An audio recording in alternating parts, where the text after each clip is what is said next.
बतौलन जे मोहब्बत प्यार जके हो गए सुधरल ना सुधरल। सच्ची मोहब्बत आबाद करेले वही झूठी मोहब्बत बर्बाद करेले। मोहब्बत करे वाला का भी इतिहास लिखल गई।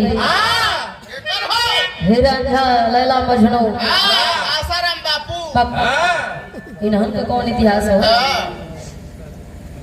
वो लोग प्यार कैले लैला मजनू हीरा झा। प्यार के जब जब बात आवेले तो लैला मजनू हीरा झा के बात आवेले। लेकिन प्यार सही इंसान से और सही समय पर होखे तो आज घड़ी का प्यार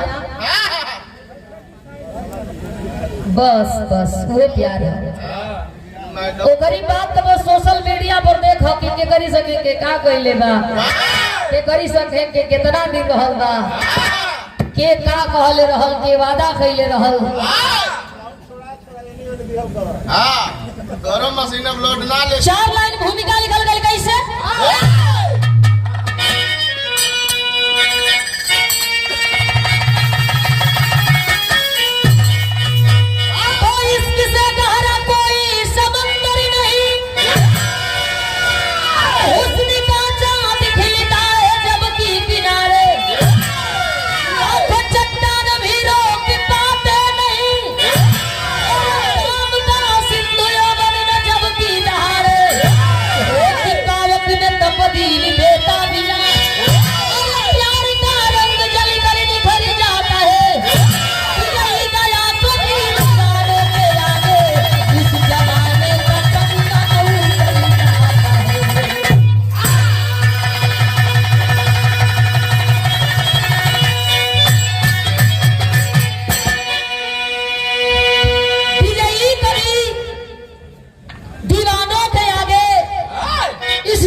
इज्जतदार होके एगो लड़का पियकड़ निकल गेल इज्जत खत्म बेच बाच के पी गली। कतनो इज्जतदार खानदान का लड़की होके एगो कर गलती सब पर भारी हो जाला।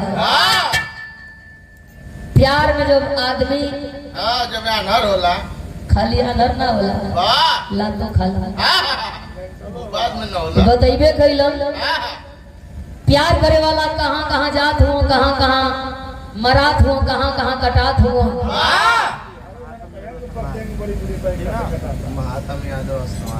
फिर भी प्यार कई कोई छोड़त ना हो।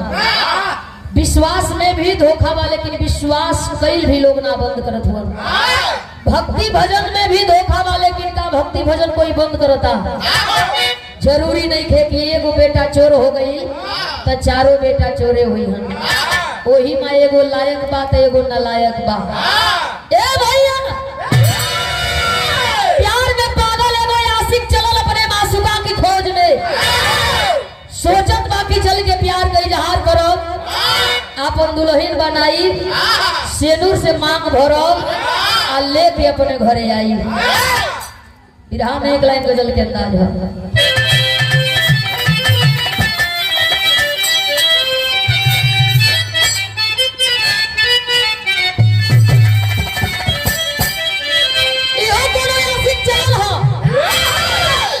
दीवाना हो मस्ताना हो कथुआ के दारू मेहरारू के ना भगवान के भक्ति का रसपान करे चलल हो। कैसे? अरे याची पीना याची पीना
22 अरे वाह का हो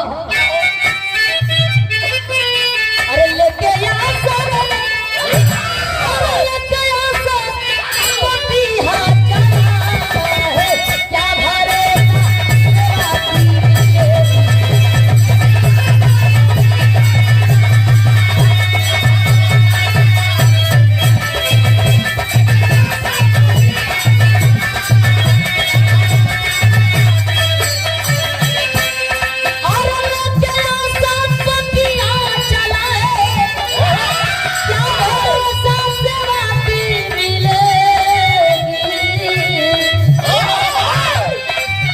जिसकी सांसों का भर पल खीरा है क्या पता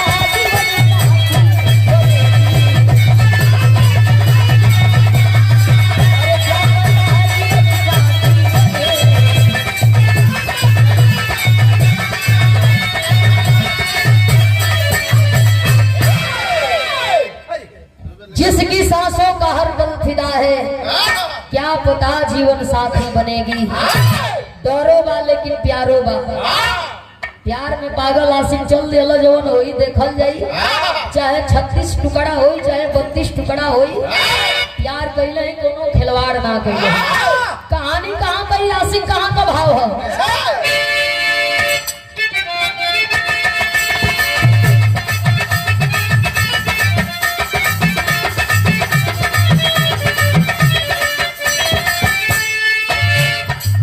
गर्व से नाम दो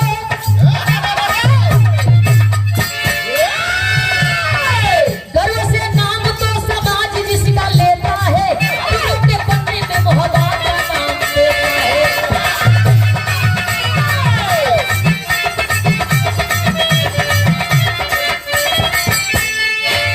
संसार देंगे कि जिनकी सदा उजागर थी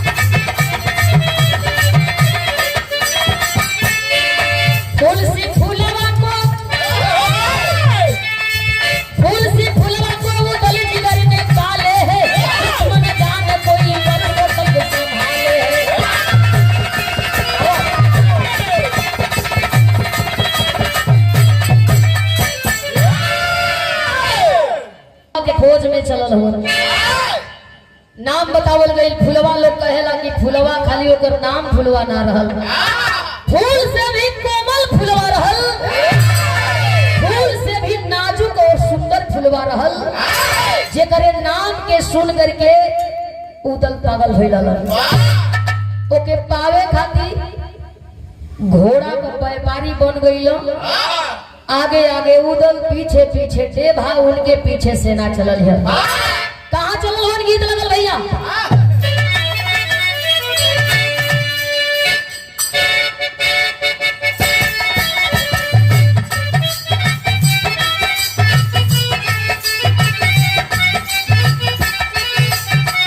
मार्केट में गीत आई बड़ी बजल लोग पसंद कई कैसे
ना मोहबा से गईला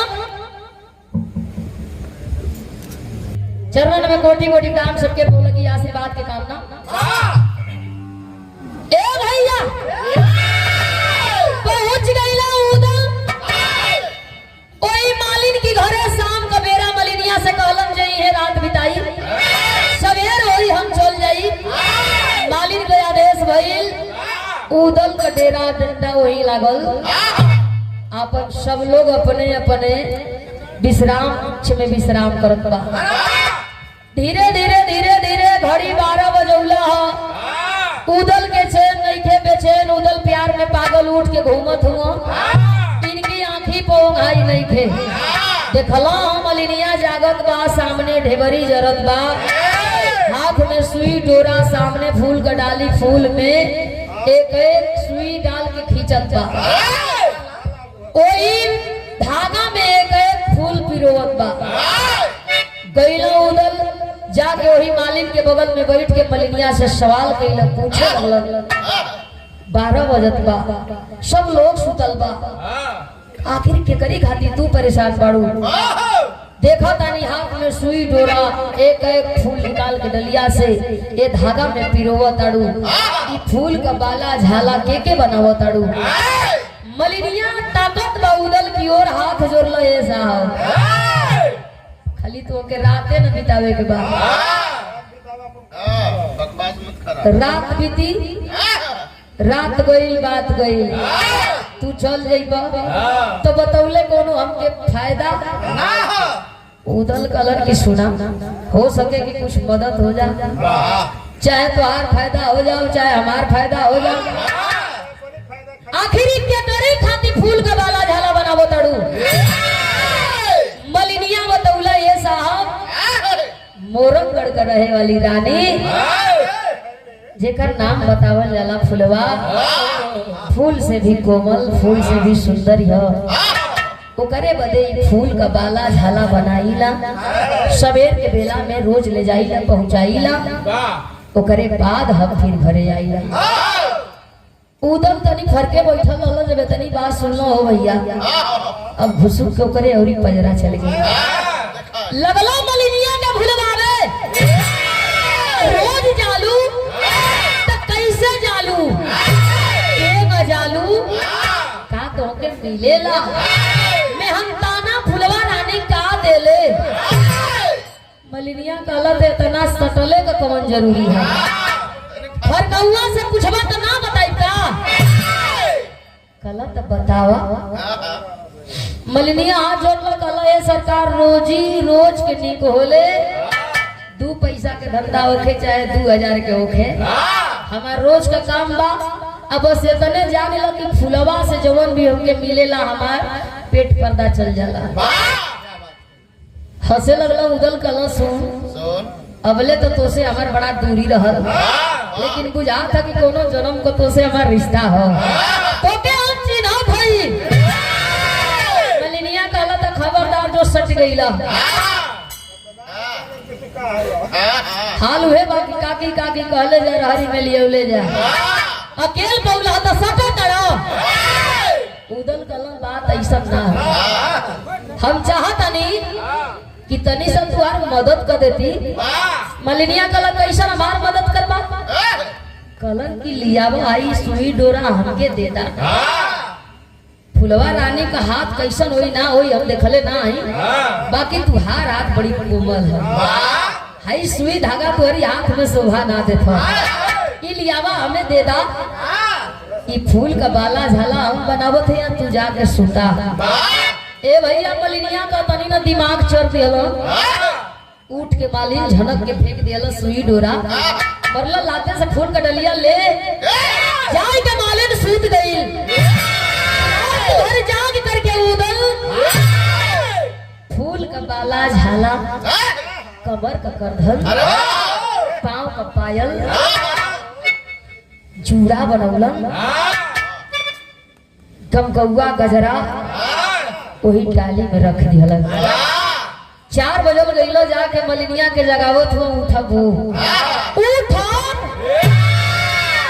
तो आप सगरी आइटम तैयार हो गई ले जाकर रानी के पहुंचा था। वाह मलिनिया उठल 4 बजे था, लपक के डाली उठौला, आ जब डलिया फूल के उठौला तब भारी लगल। जैसे उठौला वैसे ही ध दिहला। पूछे लगल उदल का भइल? कलक का भइल? नाती का बेटा हमार गर्दन कटावे कई व्यवस्था बनौले हुआ, हम लेके जाई वो इबना। ए भैया मरता क्या नहीं करता। उदल पकड़ लिया मलिनिया का पैरवा काला सोना, बड़ी मेहनत से बनौले हैं, ऐसा बजर हमरे करेजा पर मत गिरावा। गीत लगल है भैया का कहत हुआ,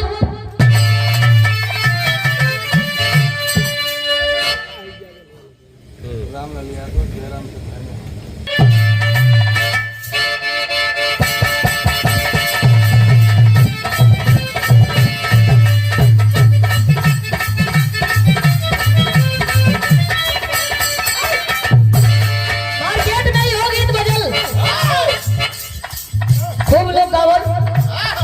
और खूब लोग सुनल कैसे। अरे पिया के टोलिया के टोलिया के गली को मनी के बताइए।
तो से जब रानी पूछी कि के बनावल तो कोई दिए कि काले का हमार बड़की पतो हो बिया और वे हमार पतो हो अपने हाथ से ही फूल का बाला झाला बनौले बिया। समझावत हुआ उदल वही मालिक के बतावत हुआ का कहा कारण कही दी हम मालिक होई मोह तनगारिया से तनगारिया से आई बात तो हीरा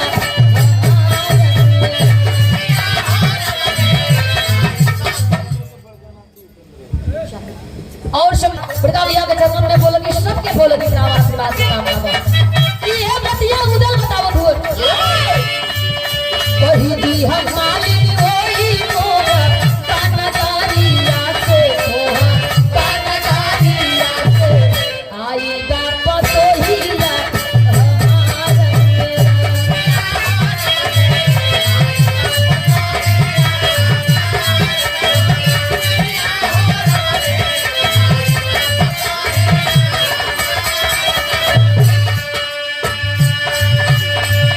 चर्चा तुहारी अपने नहीं है प्रेम सुनल नसीरे गई है प्रेम सुनल नसीरे गुथी अपने भगन से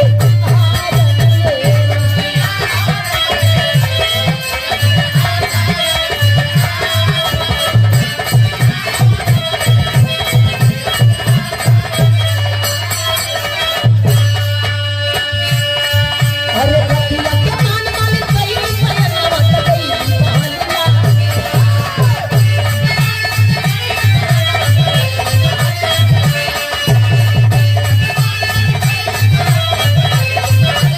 अरे पिछले फुलवा रानी का कई रे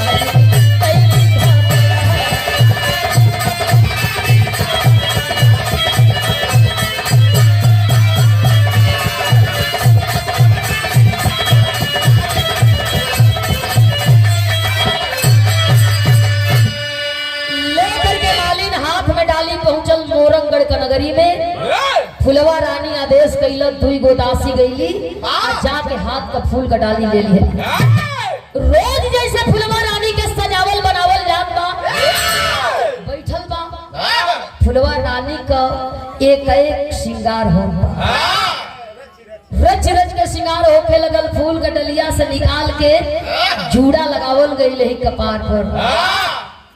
फूल का बाला झाला जितना रहल गतरे गतरे निकाल के दासी सजौली पहिरौली, माला जब निकाल के गले में डली। फुलवा रानी का गर्दन सोच, और जब माला डली तो गर्दनवा झुक गई। पकड़ के फूल का माला फुलवा रानी देखे लगल, रे आखिर वे मालिनिया हाँ की दूसर मालिन है। अगर वो मालिन यहाँ तो चेंज कैसन, परिवर्तन कैसन, तनियों के बुलावल जा। गैली दूगो दासी पकड़ के मलिनिया के लेके गैली दरबार में खड़ा भइल। सोनवा रानी की आगे हाथ जोड़ लिया। मलिनिया हाथ जोड़ के रानी से सवाल करत बा, रानी आखिर हमसे क्या गलती हो गई, हमके दरबार में ये तरीका से काहे बुलौली? कौन भूल हो गई, कौन पाप हो गई? फुलवा रानी पूछ रहा दिया कि पाप तो तू कर दिल कि हम सोचले ना रही। सांच बता दो नहीं दरबार में गर्दन कट जाई। हाई फूल के एक नीचे हीरा मोती जड़ावल बा, तो हीरा मोती मिलल कहां से? आखिर हीरा मोती के दिया? फुलवा रानी डरन कांपत बा, सोचत बा कि उदल हमके बतौला, पूछी तो बता दी है कि काले का हमर पतो आइल बिया, तो काहे ना बता के एक बतिया यहाँ से अपन जान बचा के भाग ले। मालिक खड़ा भइल कहला कि सुनी, गलती जवन हो गई करी खाती हम माफी चाहब, लेकिन काले का हमर पतो आइल बिया। तो लगी ब्राह्मण भाई आशीर्वाद की कामना बा। मलिनिया बतावत बा कि काले का हमर पतो आइल बिया। रात में जब हम बैठ के फूल का बाला झाला बनावत रही, तो वह हमर पतो हुआ के असली डोरा हमसे ले लिया। हमार पतो हमके मना कैलस कि आप थक गइल बानी, सिहर गइल बानी, आराम कर ले। हमार पतो ही फूल के बाला झाला बनौले दिया, भाई आपके पसंद ना आई। फुलवा रानी हंसे लगल, कहला अरे मालिन तो से चला तो तोर पतोहिया बा। एकर फूल का बाला झाला देख के हमार दिल गदगद हो गई, हमार मनवे मोह लिहलस। एगो काम कर, तोरी पतो के हम देखल चाहते। इतना सुंदर ही फूल का बाला झाला बनावे वाली तोर पतो हो कितना सुंदर हुई, तनियों के लेके आओ। ए भैया जब मलिनिया इतनी बात सुन लो हो तो बुझाई लोग के चक्कर आ जाई। वही दरबार में मलिनिया के गैस बट गए, लगल मलिनिया वहां से भागे। पूछ रहल बिया फुलवा रानी काहे, कुछ जवाबो ना दिहली, कहला हम चल के तैयार करत हई। आगे आगे मालिन भाग के घरे आई, पीछे पीछे फुलवा रानी डोला भेजला, 4 कहार लेके डोला पहुंचल चाहत हुआ। मलिनिया जाके खड़ा भई, मार ताकत बा गुरनाई गुरनाई वही उदल के मने मने गरियावो थिया। उदल खुश ऐसे हो कि बुझाता कि आज के बड़हन चीना मिल गई, सोने के गुल्ली मिलल है के। उदल पूछत हो कि का हो? हम कहले रहली ना कि हम फूल का बाला झाला बनाई तो तू के सोना चांदी से रानी गांज दी। हम खुश हो गईलू ना? मलिनिया गुस्सा में लाल कलर का खुश हो गई। नाती पीछवा 4 गो कार डोला लेके आवत हुआ। अब तो अब बनल हम कौने पतो के बैठा के विदा करब। कलन डोला आवत हो या कहार आवत हो, पतो के बैठा के भेजे। कल हम फुलवा रानी आदेश कैले बिया कि तोरे पतो के देखल चाहता नहीं, अपने हाथे से ओके चिन्हा दिहल चाहता नहीं। के भेजी? उदल कल बस जवन रोगी धावे तवन तो हवा तो मेहरारू भौजाई खाती बनल हलन। वे भौजी का ब्लाउज पहिर ले रहलन। फट बनता हूं। अच्छा तो ये मेहरारू बड़ा पट बने। भौजी के खोजे खातिर भौजी का ब्लाउज पहिर लेलो, साया पहिर लेलो, गमछी का 2 टुकड़ा बना लेलो। जली जली जली जली जार गुरुदी वाह। एक बार उदल मेहरारू ना बनल हलन, हम बतावे जाता नहीं भैया। उदल बैठा दिया मालिन के पानी पियौला, कल आराम करा, चिंता मत करा, हाँ हम चलत है। वाह रच रच के शौक श्रृंगार कैलन,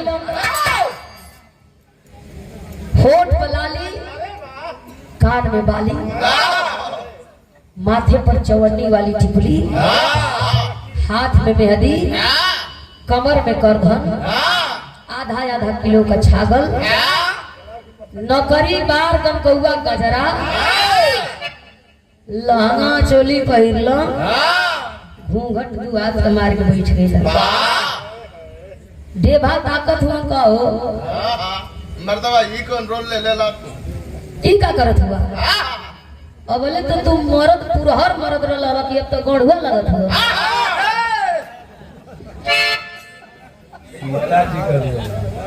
ई कुल का ये कौन धंधा ऊपर लेला देभा कहे महाराज तोरी हाथ में तलवार निकल गेले, हाई कुल का पहिर लेला? कला की चुप रहो, यहाँ बात सीरियस है। पहिर ओहिर के घूंघट मार के बैठल हो तो चार कहार डोला लेके आ गई, डोला द्वारा उतरी गई, आवाज लगौला चार कहार। मालिक कह दो अपने पतोहिया के आके डोला में बैठ जा, ई डरने मलिनिया जात नहीं थे, ई हो डेरा दिया कि ये दादा वाले तई मरद रहल, अब ई न जाने ई बीच वाला हो गई, तो हम हो गई चीनी कि ना चीनी, हम जाई बोई ना एरिया से मार बोलावत हुआ चारों कार भेजबू आके बैठो दुल्हन, लेट होता वही टाटी की आड़ से मालिक बोलत है आवा आवा डोला में बैठ जा, चार कहार जो हत हुआ चलो चल के बैठा। ए भैया अइला नूदल छम छम पायल बजाओ, वही डोली में बैठ गई। जब डोली में बैठल हो तो चार कहार मिल के डोला उठावत हो, तब मेहरारू हो तब न उ मुंगरा जवन डोली का मुंगरा चरचर चरचर करत हो, चारों कहार ये सोचत हो कि डोला दरबार में जाई कि ना, बीच में बुझा था मुंगरा टूट जाई। तो हो भैया आई दुल्हन हो, मेहरारू का बनावट 36 से 38 होला, 64 से 65 ही है। आखिर गजब एकर करिया है, गजब एकर सीना, बैठ गई ना चार कहार डोला उठौल, 100 मीटर लेके गई डोला उतार के गांजा का दम लगौल, गांजा ना तो भंगिए बनाओ, कैसो कैसो चार कहार लेके पहुंचल हो डेभा ओ मोरंगढ़ में, और जब मोरंगढ़ में डोला पहुंचल है, चार कहार जब डोला के उतरलन हो,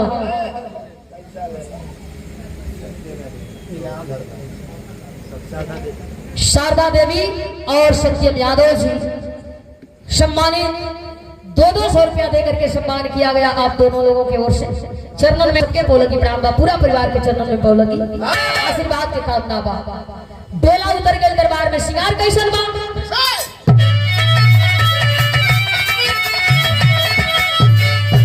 अरे डोला में कोई परवाना चल दिया, भैया डोला में कोई परवाना चल दिया, समा के आंगन में ले चावत का,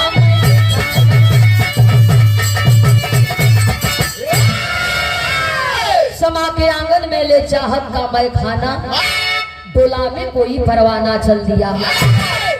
सवेर का बेला दौड़ के गई दासी रानी के आदेश कैली, दुल्हन आ गई, फुलवा रानी मार खुश बिया, दौरी भेजले बिया के जाके दुल्हन के उतार के लेके आवा लोगन। चलो एक कोई दासी जाके आ दुल्हन के उतारल चाहत है, तो उदल सोचत हवन कि पकड़ ली हंस, हंसी मजाक में एहर ओहर जो छुई छई हंस भेद खुल जाई, डोलिए में हम रह जाई, अंदरो ना जा पाई, पतिया बिगड़ जाई, तो काहे ना हम वहीं उतर के चल जाए। अब लेके दौरी वौरी गीत गावत मारावत है, आ तौले उतर के अपन हाली हाली हाली हाली चल देना पहुंच गई वही फुलवा रानी की लग गई। बैठल बा फुलवा रानी नीचे ऊपर ताकत बारी, बाप हो बाप गजब मेहरारू बा, मलिनिया का तो भागे जात गई, जैसा लेकर करिया वैसा लेकर सीना लंबाई तो पूछई के ना एकर ऐठाइल ऐठाइल मर्दन खानी रान बा एकर पेड़वी एते एते वाह प्रणाम कैलन जाके रानी के चरणन में माली के प्रणाम स्वीकार हो रानी कहली कि जिया खुश रह मस्त रह और बढ़ और मोटा कैसे जानलू कि हमके हीरा मोती से बड़ा प्यार हो ए भैया औरत कतनो बनाई तो का बनाई ई बोलत जरूर हो लेकिन कबो कबो जना जा मालिन बन गई बोलल चाहत हूं वो पूछत या कैसे जानलू के कहले रहे के बतौले रहे त अपने भाषा में बनावत चुनावत हुआ लपेटत सपेटत हुआ कहत हुआ जे बाबा खिस्सा कहानी में कहते थे आपका बड़ा चर्चा होता था आपको हीरा मोती से कितना प्यार है ये तो हमारे बाबा कहानी में बताते थे बाकी बाबा मर गया तब से कहानी बंद हो गई सुनला रानी की तो हीरा मोती से प्यार हो अइली हमार सास जी को हम रहली हीरा मोती हमारी लगे रहल हम वही में जड़ाई देली त का गलती कइली मालिक कहला कुछ ना दिल जीत लेलू अब से ई दरबार में तो के रहे के बा हमार जौले मन करी तौले तो के राखो अब हमारी मर्जी से तू अपने ससुरा जइह ई त खुशे बड़ो जेवन चाहत रह तो ने होता ए भैया आई नाश्ता पानी अपन खइलो पियलो धीरे धीरे दिन डुबानी शाम कबेरा खाना आइल दोनों जानी बतिया में खा पी के सोचलो उदल की दू नींद मारी ओकरे बाद फिर रात में कुछ होई चटाई उठौला जात हो भुइया सुतल जात हो तौले फुलवा रानी का नजर पड़ल माना कैले अरे कुल बतिया ना मन बाकिए बा अब इन बड़ी कुल बात बतियावे के अधूरे मन जा आज हमारी लगवे सुते के हो उदल के खुशी का ठिकाना ना हो भैया मार मने मने खुश होत हुआ बुझा के घूंघटवा से बहरे आ गई हां बाकी अपने के समझावत हुआ हां समार के कूद जले ए भैया गइलो या जाके वही स्टेज पर सवार हो हाथ में कटोरी और वही चांदी के कटोरी में तेल तू जवाल ले लहसुन गरम करके बुखार हटावे लगू वही फुलवा रानी के तारू में लगावे लगलन धीरे धीरे गोड़ दाबे बात विचार होके लगली अपना नैहरे के बात बतियावो तरी तू अपना नैहरे के बात बतियावो तरी तू केहू से हंसी मजाक कैलू कि ना तू केहू से बोललू कि ना उहो अपन कहतिया उहो अपन कहतिया गोड़वा दाबे कबो कबो जब कड़ेर हाथ लगे तब फुलवा रानी चिहुक के बैठ जाए ए भैया आखिरकार धीरे धीरे आधी रात और आधी रात के बेला में भइल का गीत लगल है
पैर दबावत हो धीरे धीरे फुलवा रानी का आंख झपक रहल बा नींद धीरे धीरे लागत बा कैसे अरे लंगा लंगा खिलला फूला जब फुलावा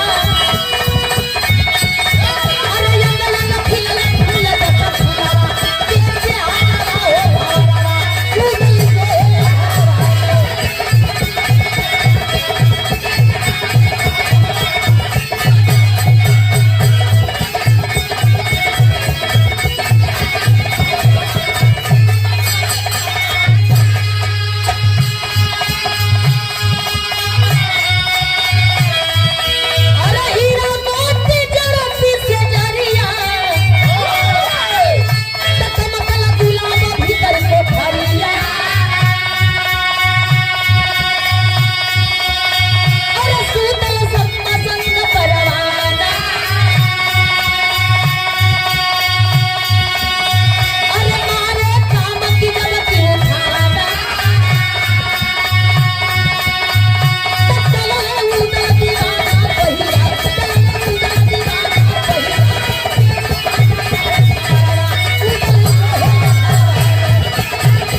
जैसे ज्वाला सिंह मौका का फायदा उठौलस सोनवा रानी के उठाई के लेके आ गई पथरीगढ़। यही गाने अभी तो धीरे धीरे तेल लगा के गोड़ दबौते रहलन। जब वो सूत गई फुलवा रानी नींद में भइल तई हो लगला झपाए जान जान के करे दहिया पकीरे कबो कबो दावत दावत यही न दबते दबते पटा जा देखलस फुलवा रानी दुल्हन सोधा सुता तारी दुल्हन अंघा तारी दुल्हन लागत थकाई गाड़ी का सुतल नहीं खू सुतो रहे द बिहान दवाई गोड़ तू सुत रह जाए द काहे के परेशान बाड़ू सुता तैलो हाली हाली फिर दाबे हां फिर शुरू कर रहे हैं दुल्हन सूत रह मत इतना परेशान होख मार देश के नौकर चाकर लौड़ी हई हमार गोड़ ओढ़ दबइयन ई कहे अरे हम बहुत दिन खातिर रहबे करब तनी हमके दबा लेवे दे कोमर पे दर्द खींच लेंगे आज दबाओ दबाओ फिर लगो झपाए पकड़ के फुलवा रानी सुता सुता गोड़ दबावल जी बात में देखल जाई ए भैया ये बगल सुतल बड़ी आई उनके बगली में सुतल हूँ जब 10-5 मिनट भइल उठा के एगो गोड़ा ओकर गोड़े पे धइलन एके अंकुश लागत फुलवा रानी हटौला के हमार आदत हिय लगे सुतौले बाड़ू के तनी सहे के परी हाथ लगा के गोरे कमर में आओ के पकड़ के सुतल जात हो पकड़ के हाथ फुलवा रानी हटावत हिय कल के हमार आदत ह लगे सुतौले बाड़ू तो सहे के परी फुलवा रानी कल के एकर आदत बिगड़ल बा तो जब एकर आदत बिगड़ल ही बा तो अब ये कि हम ही के झेले के बा अच्छा ठीक बा सुता दोनों लोग सुतल जब दोनों लोग सुतल तो भइल का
भोर का बेला 4 बजे फुलवा रानी जब उठल फुलवा रानी का शरीर भारी देह भारी कपार भारी फुलवा रानी का कपड़ा यार गौहर भइल बा सोचत बा शंका होत बा फुलवा रानी के कि मेहरारू हो तई मेहरारू हो के ई हरकत मर्दन वाली काहे करत है ए भैया उठल एक शंका केवल बा म्यान से तलवार खींच के लेके आई फुलवा रानी गर्दन पर लगा दिया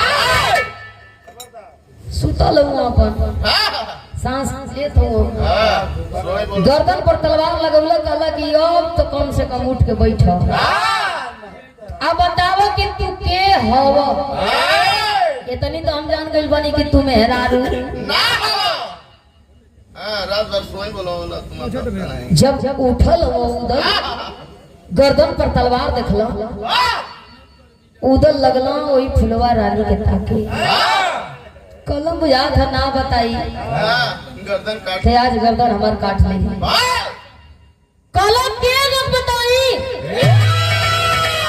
कला की जे न बतावा लेकिन बतावा कि तू के हवा कला यही ना कह दे तो जान लेबू तो कह यही ना बता दे कलश की बतावा कि तू के हवा कलम की हम हवा का वीर उदल है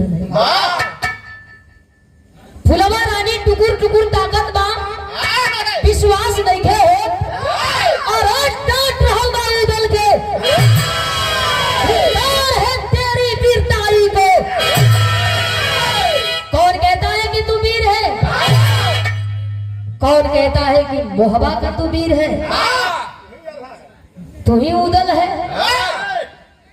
विश्वास नहीं हो रहा, कलंग ये होबो ना करी। अब हमके लगत हो कि अपने रूप में आवे के होई, नकली बार लगौले खार दे, बार उखाड़ देला, उखाड़ के धर देला।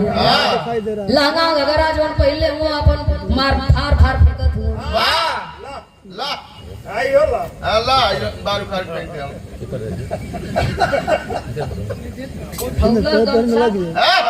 मुंह पोछ लिहला, लाली पाउडर जो रहल सगरी पोछा गई। ताकत बा फुलवा रानी, अरे बाप रे बाप, सारी में नारी नहीं तो नारा है, इसका कोई नहीं किनारा है। कलबा साचो तुम मोहबा का वीर उदल हुआ, विश्वास ना होता। बड़ा नाम सुनले रहली, मोहबा में दो वीर हो, दोनों वीरन के कोनो जोड़ ना मिले। आल्हा उदल जहां गईलम पीठी कोई धूल ना लगा। बाकी कहो हाई एगो मर्दे का पहचान ऐसा, एगो वीर का लक्षण ऐसा, अइला तो मर्द बन के आइल होता, ई मौगा बन के आइला के का जरूरी रहल। डांटत बा आ डांट के एगो बात कहत बा, कोई उदल के का कहे कहत कलाई लिखल।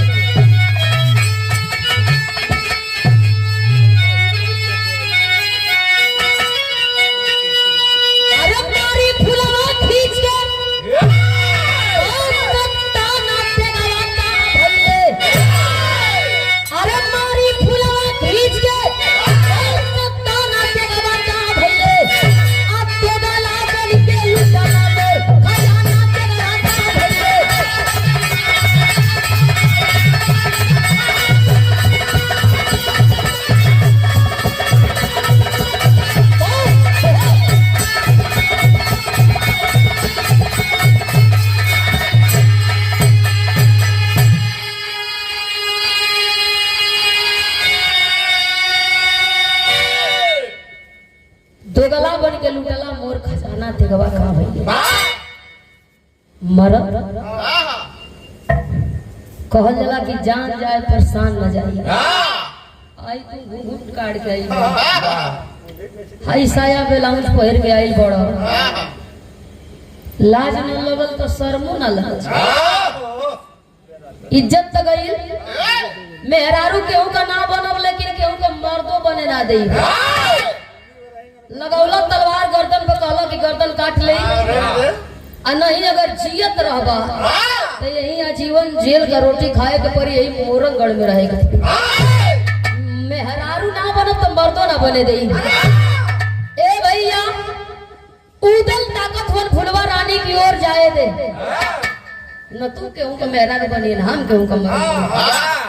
इधर बीच में मत घूमन जाई, बाकी हमके स्वीकार करे के होई। कहला एक ना साचो को मर्द बाड़ो तो मर्दे को पहचान दो, कहला तो ले बता के जाई कि मर्द हई। भोर का बेला 4 बजल, हर राजा का रोज आदेश बा। लोग बतावेला कि फुलवा रानी के बराबर सोना चांदी राजा रोज दान करे, ओकरे वजन के बराबर। अब वही दिनों राजा का आदेश भई, रानी को बुलाया जाए, बैठाया जाए पलरा पर, सोना चांदी को पलरा पर रखाए लगल। अब फुलवा रानी जैते नहीं थे, राजा के शंका हो गई। जब राजा के शंका भइल तो मोरंगगढ़ का राजा पूरा राज दरबार घेरवा दिया। आखिर फुलवा रानी आवे में उसकी दांत का है, अलग लाइन लिखल गई है।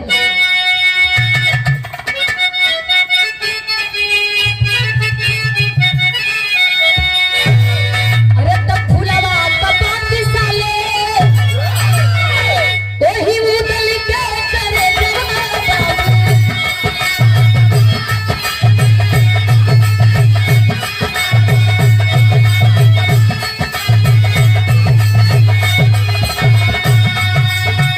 रतिया भइल बता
लियो वो करे घर में डेभा निकल डेभा के बस पता हो जा कि हम घेरा गए। फुलवा रानी कहला ठीक बा अब तो हो आवा आजी तब न आ तो ले फूक बाला झाला लेके आ पहुंचत बा। फुलवा रानी देखला बोलौले जा सो के पोखरिया लिया वस गईली हम कुल तोसी जाई के रानी का जैसा ना दे धैली कुल दोनों पूरा तान ले छीन लेली से डाली दे लेके गईली कुल रानी के लगे खड़ा गईली मलिनिया बूझ गई कि बुझाता भेद खुल गई बुझाता कि आज ले हमके जिए के रहल नाती आज हमके मरवा दी हम मलिनिया हाथ जोड़ ले बा आंख में आंसू हमके माफ कर दे हमार गलती नहीं थे जवन जवन कहना तवन तवन कहीं नहीं आखिर हमार काय में दोष बा लगौला गर्दन पर तलवार का अलग कहत काकी मारी उड़ जा गर्दन सगरी फसाद का जोड़ तो वही बाड़ू मलिनिया खड़ा बा कलश की हमके माफ करी फुलवा रानी कहलो अब तक कुल माफे माफ बा जवन गई लाई ना आज तो के मार नहीं तब वो कुछ मिली ना बाकी जो तोरी के देभा रुकल उदल बतौला देभा से कह दिए कि उदल का जान खतरा में मोरंग गढ़ घेरा गई अबे के डाली वाली नहीं खेलो सोना चांदी नहीं खेजुआ भागल मलिनिया वही जा से गईल सोझे खेते में है मेढ़ी ठानत कूदत देभा के लगे खड़ा भई देभा पूछा तुम भैया से मिलल हाल चाल ठीक बा सड़िए में बितावत हुआ मलिनिया कहला कि पूछा तड़ा तिलकी का व्यवस्था होता चौका उका पूर दले हुआ सब बस तू हरे जो आई है नरियर ओरियर लेके पहुंचा जा तो वही का जो हथ हुआ सब देभा पूछ गई कि भैया के जान खतरा में कहलो या खेलने ना जाई चिट्ठी लिखल आ चिट्ठी लिख के वही मोहबा का आल्हा के भेजवा दिया जब चिट्ठी पौला आल्हा सेना साज के लेके मोहबा से चलल हो मोरंगगढ़ किला पर चढ़ाई कैल जब मोरंगगढ़ किला पर आल्हा सेना लेके चढ़ाई कैल हो तब मोरंगगढ़ का राजा और आल्हा के बीच में लड़ाई शुरू भइल सेना से सेना और पीर से पीर लड़त हुआ लड़ाई लड़ते लड़ते लड़ते लड़ते आल्हा उदल राजा पर भारी पड़ गई बंदी बनौलन राजा के मोटका मोटका सिकड़ गले से लेके गोड़ ले पहिरौल तलवार दोनों ओर से गर्दन पर लगौले हुए आदेश कैला राजा के चल के सभा में खड़ा हो जा तो राजा महाराजा के दरबार लगे या जोन भी बात होके तो सबके सामने सरियाम होके ले गई लोग गई अपन बिसरावत कड़ा छड़ा गई लोग गर्दन पर तलवार दोनों से दोनों भाई लगौले वो दरबार में खड़ा हो गई सभा में सब लोग खड़ा हो आल्हा पूछत हो कि बताओ बंदी बनौले गर्दन काट ले आकि अपने बेटी को विदाई करबो बेटी देवा की गर्दन काट ले मोरंगगढ़ का राजा तकलो एक बार फुलवा रानी की ओर एक बार उदल की ओर तब वीर के ना भावेला कल की यह चाहत रही है कि हमारी बेटी बदे गौर सही है कि ना उदल भैया की ओर ताकत हो अब भैया उदल की ओर कलो ताका मत अब लेट करबो कहीं ना तो बात पलटे में देरी ना लगी जल्दी जा या जाके हाथ पकड़ो गईला उदल जाके फुलवा रानी का कलाई देला सभा में आ कलाई पकड़ के लेके चलल चाहत हो अब मान गई कि ना कला की 16 है ना तू 32 या ना मर्द हो लेकिन मौगाई कैला के का काम रहल सीधे सीधे मर्दे बन के आ गईला था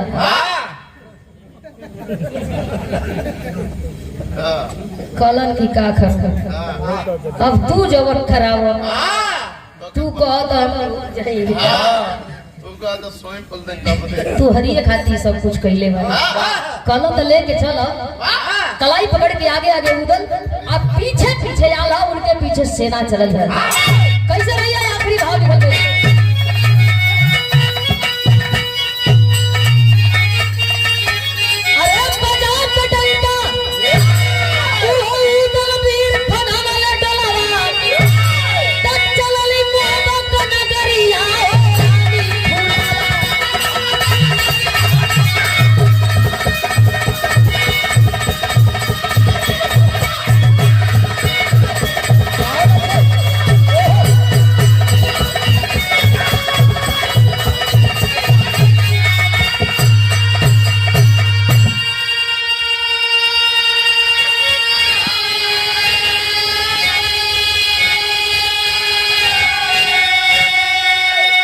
हुआ दोबारा मिलन से पर दिल की आस बुझाए उदल के संग फुलवा की भी गीत जमाना गाए तराली लखन में गुजरिया हो रानी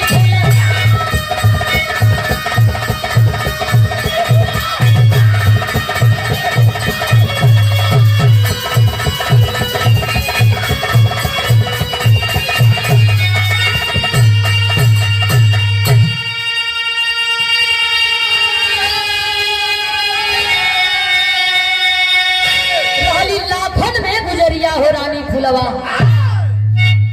लोग बतावेला सोनवा रानी का बाहर सोने का रहल हम देखले थोड़ी बनी बाकी लोग खिस्सा कहानी में कहे कि सोनवा खाली नाम के सोनवा ना रहल ओकर देहियो सोना खानी रहे जौने घाट पर जाए नहाए बाहर एक को टूट जा दोंगा बनावे वही मना के बहवा दे चाहे कहीं के बार होखे अरे बार कपारे पुरनिया हमारे घर के आपके घर के लोग कहे कि सोनवा रानी बाल धोवे जो बाल टूट जा तो दोंगा में रखे बाबा देखी गरीब पाई बेच दे अमीर हो जाए ऐसा नहीं हम तो कहानी रहल इतिहास रहल ठीक बाजे आज फुलवा रानी 1 लाख में एगो मेहरारू रहल मिलन भइल फिर दोबारा प्रेम मोहब्बत से दोनों रहे लगल भाव आखिरी